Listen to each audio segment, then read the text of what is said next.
شما بچه دارین؟ بچه بله. بله. پسر یا دختر؟ پسره. بزنم تخت. چند سالشه؟ تقریبا 8 9. خب بزرگترین آرزوی پسرتون چیه؟ بزرگترین آرزوش اینه که یه دونه PS4 براش بخرم.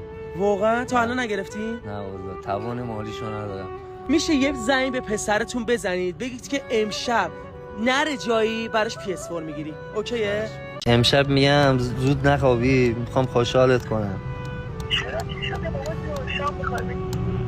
یه چیز بهتر، اونی که همش دوست داری بیایی میگی PS4. آره بابا جون راست میگی؟ آره دیگه. بابا جون بابا بخواد PS4 بخره بابا چه میگه الان بیای؟ یه شب میام، آخر شب کارم تمام شد میام. بابا جون عاشقتم، تو بهترین بابای دنیایی، دوست قربونت. دارم. خلاص بابا بخواد PS4 بخره.